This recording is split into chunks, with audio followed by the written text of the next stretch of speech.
Sophie Durocher. Un savoureux mélange artistique de culture et d'information. Montréal pue, et ça pue partout, là, dans tous les quartiers. J'entends déjà les gens rire dans leur voiture. Tout le reste n'est que fumisterie. Donc, on veut un monde qui sent l'eau de Javel.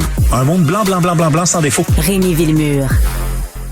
Alors, vous le savez, le ministre Jean-François Roberge a dit à propos des nombreux migrants haïtiens qui se sont retrouvés au poste frontalier de la Colle, il a dit, on peut pas, au Québec, accueillir toute la misère du monde. Ça a fait réagir l'écrivain Dany Laferrière, mais ça a aussi fait réagir Rémi Villemure. Bonjour, jeune homme. Bonjour, je débuterai probablement de façon belliqueuse en disant que Dany Laferrière, pour moi, c'est comme un talent. C'est un homme talentueux, mais c'est quelqu'un dont le talent est plus primé par l'époque que par ses propres écrits. J'ai toujours trouvé que c'était un écrivain immensément surestimé. Je le dis parce que on dit souvent qu'il faut se rabattre sur ce qu'il écrit parce que quand il prend la parole publiquement, c'est un petit peu boiteux. C'est souvent ça qui arrive avec les écrivains. Ce ne sont pas des politiciens, ce ne sont pas des gens qui comprennent comment administrer l'État. Mais malheureusement, avec Dany Laferrière, même quand on se rabat sur son œuvre, on est déçu. Je le dis de façon peut-être méchante, mais c'est parce que ça m'a énormément blessé, qu'il a dit. Alors, on va écouter un extrait. Donc, Dany Laferrière était l'invité d'Anne-Marie Dussault à l'émission 24-60 hier. Et il était invité là, en fait, parce qu'il y avait le Salon du livre de Québec. Mais il en a profité, évidemment, pour réagir aux propos du ministre Roberge. On va l'écouter. C'est pas comme ça, moi, que je l'ai vu. Dans le sens que je me suis dit que le gouvernement allait dire toute la richesse du monde. Ah ouais. On aurait protesté. Je ne veux pas que l'Alberta, l'Ontario nous en prennent trop. Parce que c'est nous qui avons le plus grand nombre d'Haïtiens au Québec. Et les Haïtiens ont fait aussi leur part dans la richesse du Québec. Ouais. Ils ont aidé à rendre ce pays moderne, contemporain, et à reconnaître l'autre. Je me suis dit, j'allais dire, mais on a à nos frontières toute la richesse du monde. C'est des gens. Donc, en fait, M. Roberge aurait dû ouvrir la frontière, le poste frontière de la Colle et laisser rentrer tous les Haïtiens sous prétexte que jusqu'ici, de nombreux Haïtiens ont en effet contribué à enrichir le Québec. Mais ne nous arrêtons pas à l'analyse politique parce que c'est complètement stupide comme façon de penser. Parce que pour lui, la question du nombre ne se pose pas. Il se fait poser la question à un moment donné par Anne-Marie Dussault qui mène très bien l'entrevue, soit dit en passant. Elle lui dit, non mais attendez, il n'y a plus de place dans les garderies, plus de place dans les écoles, il n'y a plus de place dans les hôpitaux. C'est pas contre les Haïtiens du tout. C'est pas ça l'idée. Et sa réponse, c'est, alors, soyons inventifs. Non, alors, fais pas de politique, Dany, parce que pour vrai, c'est pas comme ça que ça marche la vie. Là. Les nombres, on les utilise pour une raison, c'est qu'il y a une capacité d'intégration. C'est un écrivain, il pense comme un écrivain et c'est correct, mais il est méprisant.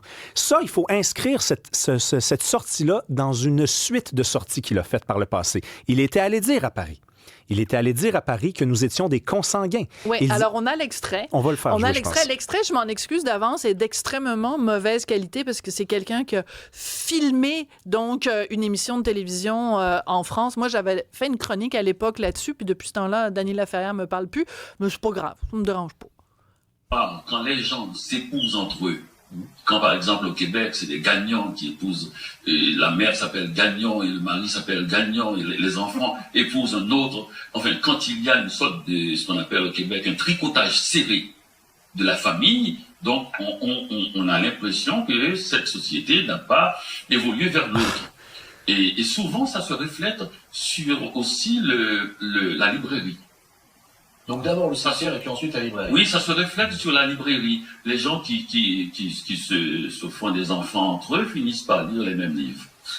Les gens qui font des enfants entre eux finissent par lire les mêmes livres. Je vais répéter ce que j'avais dit à l'époque.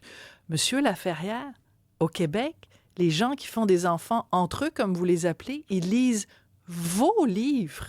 Ils lisent vos livres. Vous êtes un des auteurs les plus populaire au Québec. Puis en ce moment, au Salon du Livre, il doit y avoir des gens qui font la file pour se faire dédicacer des livres par Dany Laferrière. Et qui est-il pour dire ça?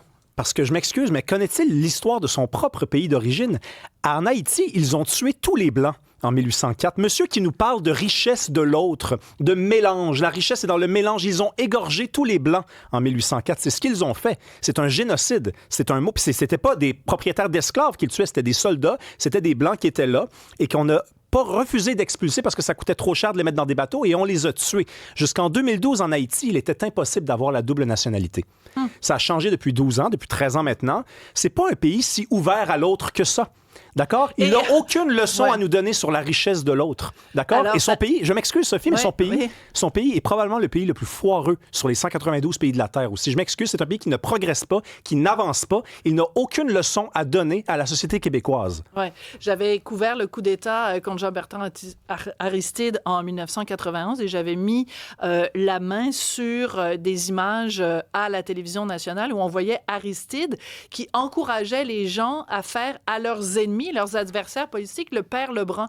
Le père Lebrun, c'est qu'on prend un pneu, on met un pneu sur la tête de notre adversaire politique et on allume le pneu. Donc, on brûle vivant nos adversaires politiques. La reconnaissance de l'autre dans ce temps-là, es-tu sympathique quand tu fais brûler l'autre? Plus ou moins. Le Québec est une société ouverte et il a raison de dire... Imparfaite, comme toutes les sociétés. Et totalement. Et il a raison de dire que l'immigration peut apporter quelque chose, mais on n'arrête pas de dire l'immigration est une richesse. Le Québec est une richesse pour les immigrants. C'est ça aussi. Les gens qui arrivent ici, ils arrivent dans un monde qui est établi, un monde qui peut avancer, qui peut progresser, qui peut aussi s'améliorer. Mais le Québec est l'une des plus belles sociétés au monde. Et c'est pas le patriote en moi qui le dit, c'est l'observateur lucide.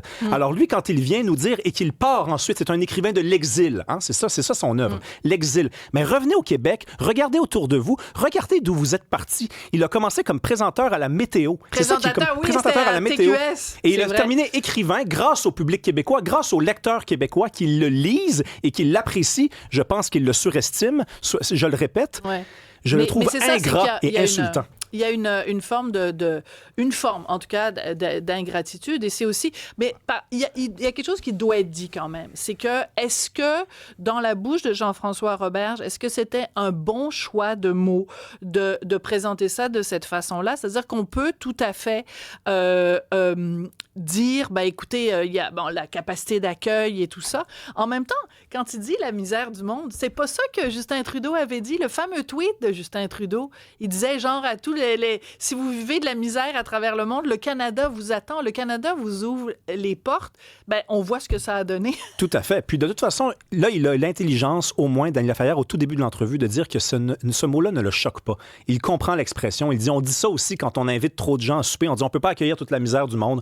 Hein? Puis c'est pas parce qu'on fait référence à des immigrants, c'est qu'on fait référence à un trop grand nombre de personnes. Il comprend ça. Ce qui l'a blessé, c'est l'usage répétitif du mot misère du monde. C'est une expression. C'est une expression. Il connaît ça. C'est un écrivain de mauvaise foi. Alors, vous lirez ma chronique dans le Journal de Montréal de demain matin, mais elle sera peut-être en ligne même au cours des prochaines minutes où je fais une petite analyse des déclarations passées de Monsieur Laferrière. Et le mot misère revient souvent. Fait qu'il y a de la misère avec le mot misère, mais misère qu'il utilise souvent, le mot misère. Merci beaucoup à vous tous d'avoir été là. Merci beaucoup, Rémi Villemur.